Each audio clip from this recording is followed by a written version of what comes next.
Assalamualaikum warahmatullahi wabarakatuh. Halo teman-teman.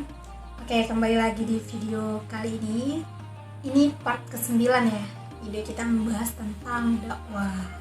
Oke, kali ini kita bakal membahas tentang bagaimana strategi dalam merancang pemanfaatan teknologi informasi dan media dalam mengembangkan lembaga dakwah. Sebelum itu, ngomongin tentang teknologi dan media pasti sudah tidak asing lagi ya. Seperti di era digital seperti sekarang, media sosial dan teknologi informasi tentunya sudah tidak asing lagi, apalagi untuk generasi muda. Teman-teman tahu nggak sih bahwa ada 215 juta pengguna internet di Indonesia dan 167 diantaranya itu aktif di media sosial. Namun, dalam memanfaatkannya dengan baik, kita perlu yang namanya merancang strategi yang tepat. Nah, kira-kira gimana sih caranya? Oke, langkah pertama yang harus kita lakukan adalah mengenali siapa audiens. Kita harus kenal dulu nih, siapa target yang ingin kita jangkau. Apakah kita menjangkau anak muda atau orang tua? Kenapa? Karena itu sangat penting teman-teman. Tentunya dalam kita menentukan platform dan jenis konten apa yang menarik untuk kita buat nantinya. Misalnya, kita ingin menjangkau anak muda.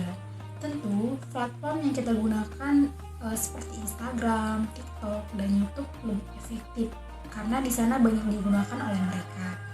Nah, sebaliknya, jika audiens kita lebih tua atau ingin lebih mencari informasi mendalam, kita bisa menggunakan platform seperti Facebook atau website.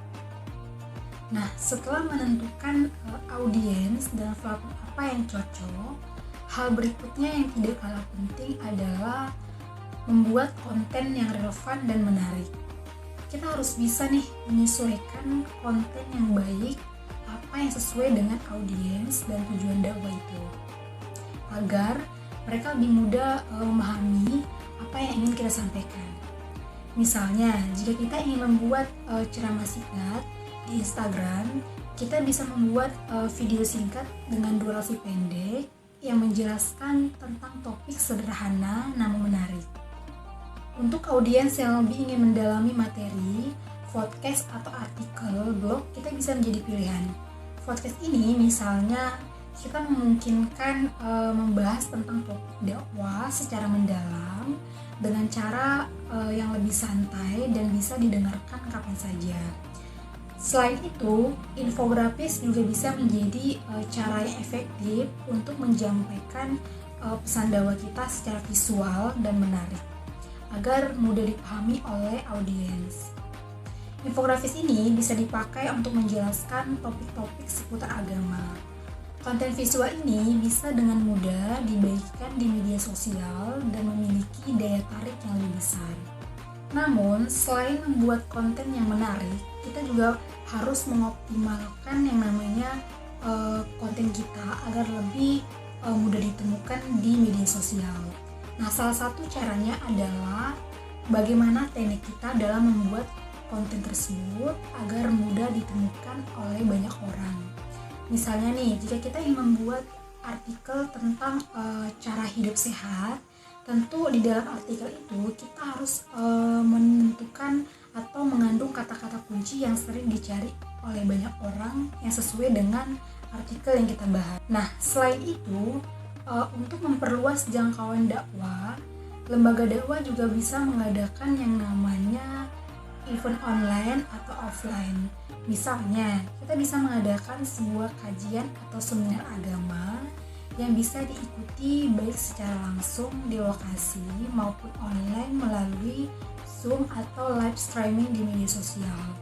Nah, dengan cara ini kita bisa menjangkau lebih banyak orang, baik yang berada di lokasi maupun mereka yang mungkin tidak bisa hadir secara langsung. Bahkan secara langsung kita bisa merekam juga loh dan diunggah di YouTube sehingga bisa diakses kapan saja. Nah, satu hal lagi nih teman-teman yang gak kalah penting adalah kita harus menggunakan yang namanya analitik untuk memantau kinerja konten. Dengan menggunakan alat analitik seperti Google Analytics atau fitur statistik di media sosial, kita bisa mengetahui jenis konten yang paling disukai oleh audiens itu apa, waktu untuk mempostingnya itu kapan, serta demografi audiens yang mengikuti kita. Nah, dengan ini kita bisa terus memperbaiki dan menyesuaikan strategi konten dakwah agar lebih efektif dan lebih tepat sasaran. Namun, meskipun kita menggunakan yang namanya teknologi dan media digital, kita tetap perlu menjaga interaksi dengan audiens.